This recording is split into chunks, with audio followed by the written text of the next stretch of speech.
basically we're out here today to draw attention towards Guantanamo Bay and the newly passed National Defense Authorization Act. It's been 10 years since the first detainee was brought to Guantanamo Bay, and so the anniversary was on January 11th. And Obama promised to close Guantanamo Bay in 2009. Yeah, it's now 2012 and it's still open.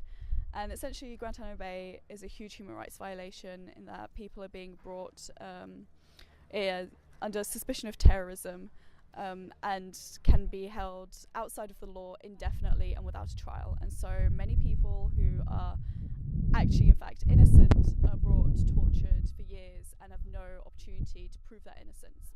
And so there are plenty of cases where people have been released 7 years after spending 7 years in Guantanamo Bay, constantly being tortured, having to go on hunger strikes and being force-fed food to be kept alive. Well, this is particularly important for American citizens to know because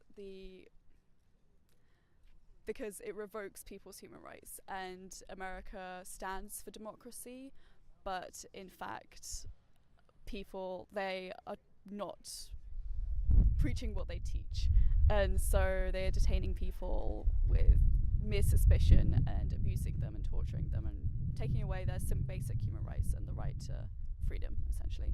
It's also really important, particularly now that the National Defense Authorization Act has been passed. It was passed January 31st by Obama, and the act essentially, a section of the act says that any US citizen can be held indefinitely and without a trial under any suspicion of terrorism, which basically brings Guantanamo Bay to home ground soil and means that anyone can be detained and can be in exactly the same position.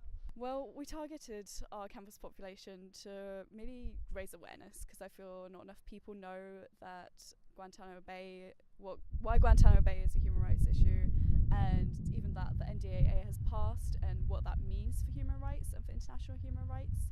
And so we really wanted to bring the campus's attention to this issue so that there's more support for it and more can be done about it.